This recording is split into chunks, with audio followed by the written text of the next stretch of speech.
Hello and welcome to another exciting edition of NARC TV. Here we are at the Gosforth Civic Theatre in Newcastle. Claire, what have we got coming up? We've got an incendiary performance from punchy old rockers Pave the Jungle. Enjoy!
How did Pave the Jungle start, and how did you envisage the project at the start, and how has it evolved?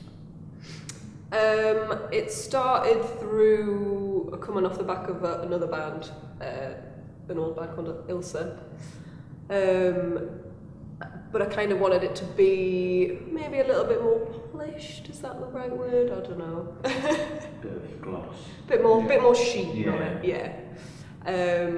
So then it kind of started with me just writing loads of tunes.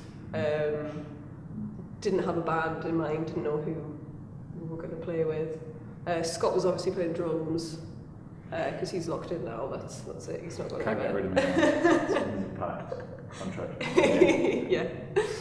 And then we just kind of went into Blank Studios in Newcastle and started the ball rolling, and then thought we'd think about how to do it live later. Yeah. The first song we actually recorded was an Ilsa song. It was intended to be one, and then it kind of all fell apart in the months afterwards. But we had a good run at it. You know, it was just a bit, like Rachel said, wanted to be put a bit more thought into it, a bit more like calculated. Yeah. With the writing and just how we conducted. Like with the visual side of things as well, like sort of imagery. Yeah, that kind of Yeah. That was something too sort of Gordon Gecko. Is that something you had sort of in mind? Definitely. I wanted to, because I do a lot of art, so I wanted that to be kind of incorporated in it as well. Yeah. And has it moved away from your original vision, or is it sort of still pretty much? No, I think it's all right. We'll Yeah. see. We'll see how it goes.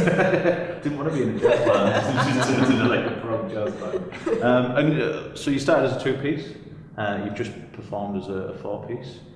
How has that sort of changed made better the live dynamic? Way better. Well, we actually did the first couple of gigs we did, just to confuse matters, Yeah. was a four-piece. And then we thought, and then unfortunately our guitar player and bass player left. Mm-hmm. Not for any bad reasons, they just had other It's projects. fine. Don't name anyone. Tell us that. Look into the camera and call them out. We'll bleep it out if they do. Big Brother, this bird song. Carry on, sorry. And then we thought, maybe we'll try it as a duo. We've got a way to do backing tracks, so we thought, we'll give it a go. And then we did a couple of gigs like that and went, nah, it's not going to work. It was just a bit too clinical. Very rigid. Yeah, no scope for popping in like little jams between songs and that kind of thing. It was, no feel to it really. So we've enlisted a couple of guys and we'll see how it goes. Feelings come back. Yeah. Yeah. Easier to jam.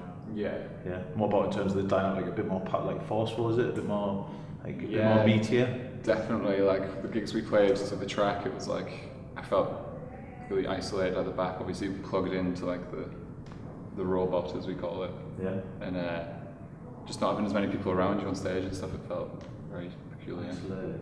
Yeah, Dystopian. yeah. Dystopian. And you've got a new EP on the horizon, Waiting for Nothing. Can you tell us a bit about that and how it differs from your last EP, The Hissing? It's definitely shorter.